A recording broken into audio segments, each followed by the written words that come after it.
Današnje vprašanje je sledeče.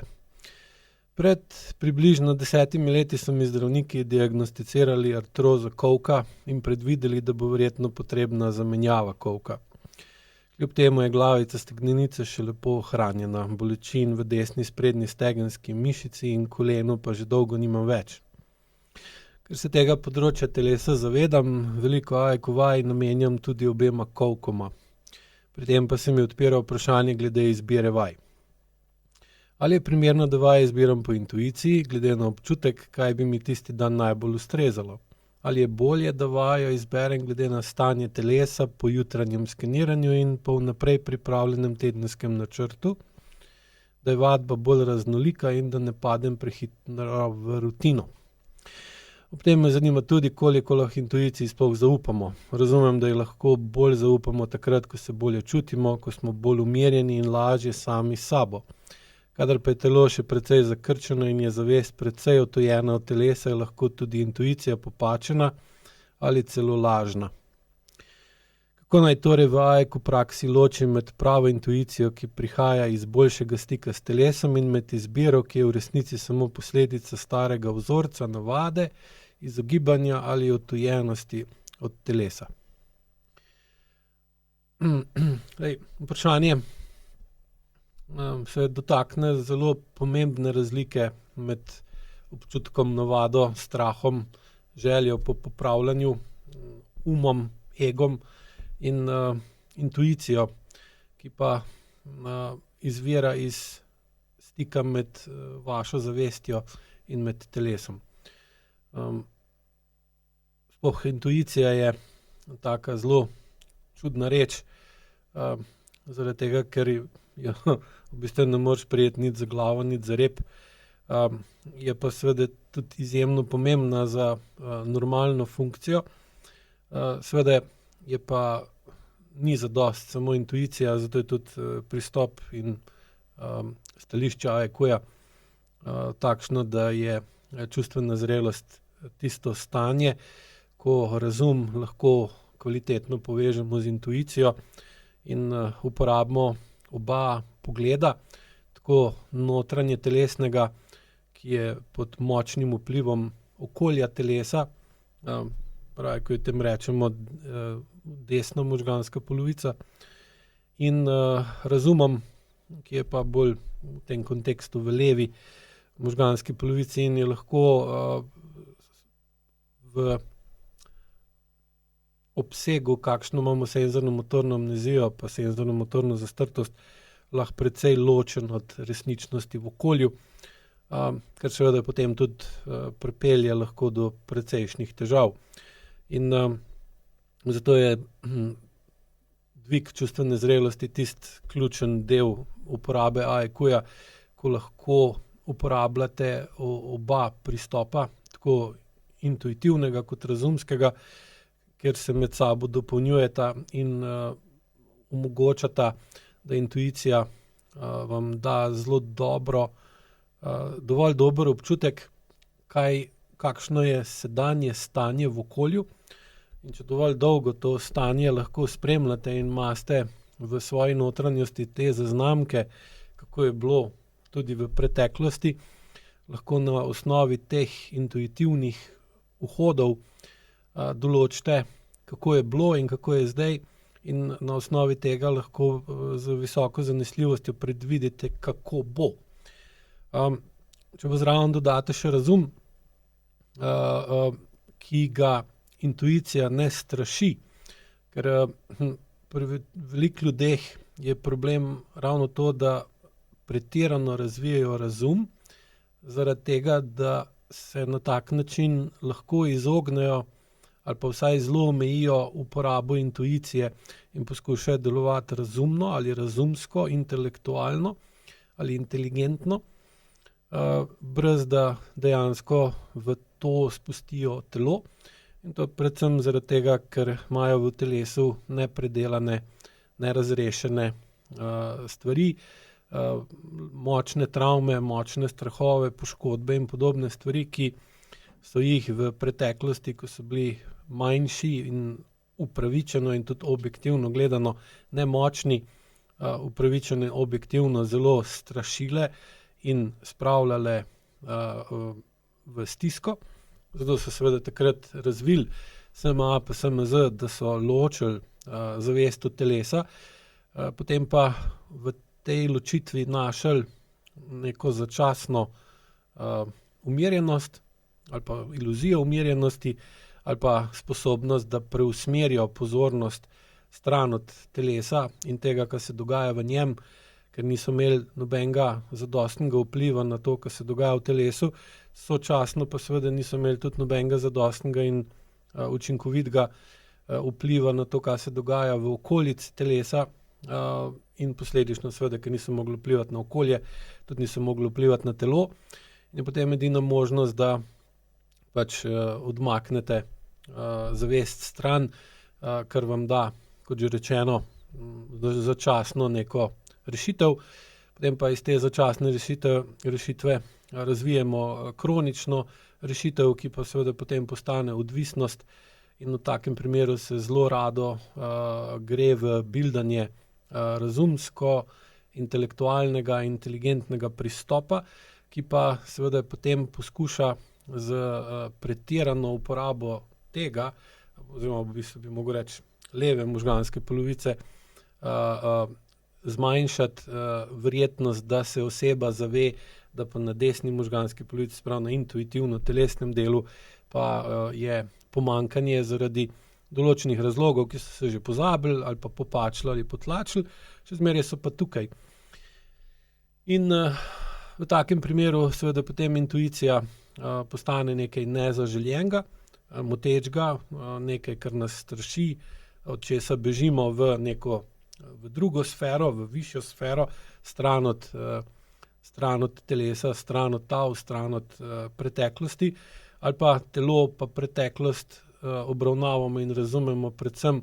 skozi ta razumski del, vemo vse o takšnih in drugačnih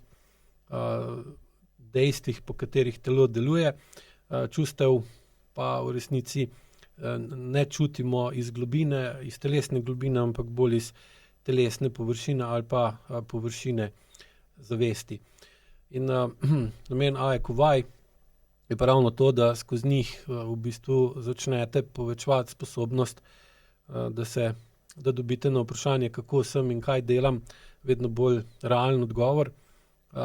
tudi če je ta odgovor neprijeten, in na osnovi tega začnete vedno bolj razumeti, zakaj so določeni deli telesa na mišično-fascialnem področju različni. Eni so bolj mehki, drugi so bolj trdi, ene bolj čutite, druge ne čutite sploh, ali pa ene stvari vas bolj bolijo, druge stvari vas manj bolijo, nekje lahko prenesete nemogoče stvari, nekje drugje ste pa tako občutljivi, da že neka majhen dražljaj sproži razpad sistema, in seveda potem tukaj se ljudje zmedejo in potem poskušajo iti še bolj v razvoj razuma, zaradi tega, ker v bistvu jih vedno bolj straši, da kljub temu, da že toliko vedo, ne razumejo in ne morejo vplivati ali pa ne morejo doseči nekega predvidljivega vedenja na telesni ravni, na odnosni ravni, na čustveni ravni, in seveda tudi tukaj lahko pridemo do tega tako imenovanega, saj jaz mu tako rečem, telesnega Dunning-Krugerjevega efekta, ko oseba misli, da nekaj ve o telesu, v resnici pa, ko mu postaviš par vprašanj ali pa vodiš eno vajo na poseben način, pride do razpada iluzije, da so v telesu stvari pod nadzorom, ali pa pride do stres testov v vsakdanjem življenju, ki pokažejo, da stvari, kljub temu, da jih lahko visoko intelektualno razumemo, ne dajo možnost, da bi tisto, kar predvidevamo, da se bo zgodilo, premalo iz intuicije pa preveč iz razuma, in ne temelji na realnih podatkih na telesni ravni, da se v bistvu prihodnost pelje tako, kot predvidevamo, želimo in upamo, ali pa zahtevamo, da bo. In tudi pri kolkih, ki so tema današnjega vprašanja, je vezano na premikanje naprej, na odpor do premikanja naprej, na to, da telo osebe poskuša premikanje otežiti, ga narediti bolj bolečega, predvsem zato, da bi oseba, ki se premika nespametno, izhitreno, preveč neučakano, skozi to bolečino, ki je kolk ali oba dajeta, postala bolj pozorna na to, kar dela. Ker če si predstavljate, da hodite bosi po lepi, mehki travi, verjetno se ne bi toliko ukvarjali s tem, po čem hodite, kako hodite in kako hitro hodite, ampak bi lahko razmišljali o nekih drugih stvareh. Bilo bi vam fino, bilo bi vam prijetno, bilo bi vam varno in vaša pozornost na to, kam greste, po čem hodite, od kje ste prišli, zakaj ste tam, bi bila logično nižja. Če si pa predstavljate, da hodite bosi po neki neprijetni površini, ki vam povzroča bolečino ali pa nevarna, da če niste pozorni, kam daste nogo, da pride do močne bolečine, bi pa vaša pozornost na to, kje ste, kako hodite, zakaj ste tam, od kje ste prišli, kam greste, bila na čisto drugi ravni. In zakrčenosti v kolku običajno, ko delam strankam, se dajo relativno hitro povezati s tako močno utojenostjo telesa. Zato je v tem primeru tudi zaupanje intuiciji potrebno vzeti z rezervo, kar ne pomeni, da se intuicija ne upošteva, ampak da se zaveda, da uporaba AEQ-ja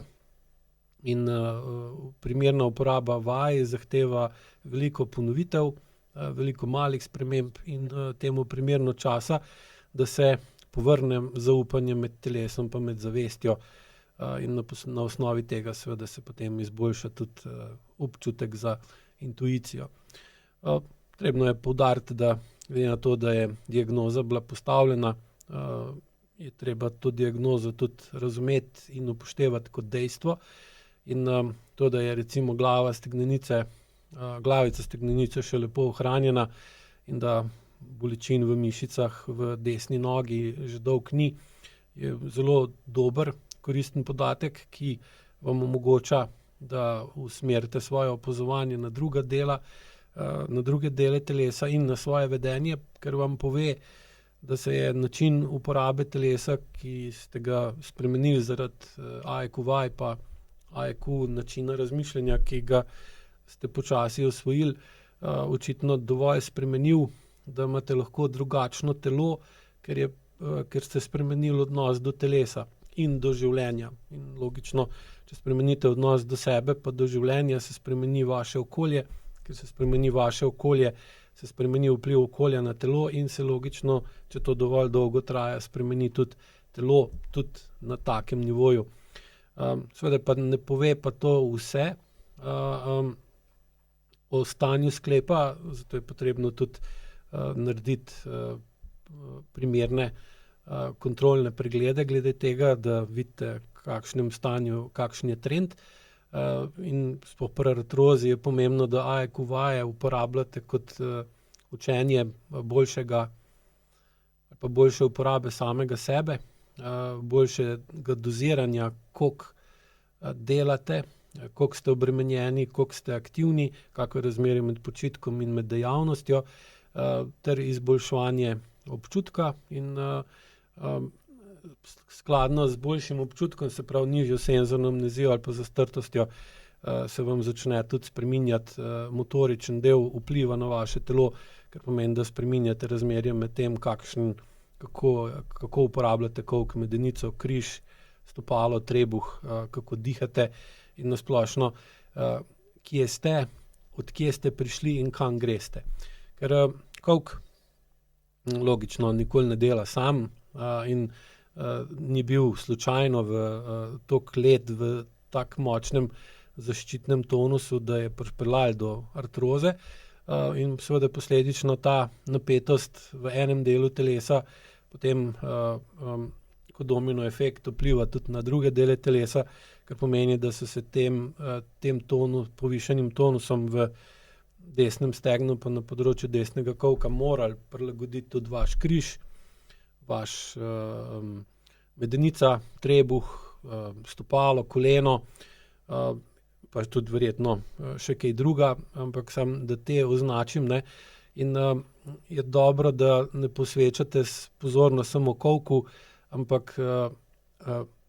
da posvečate pozornost širšem delu sredine vašega telesa, se pravi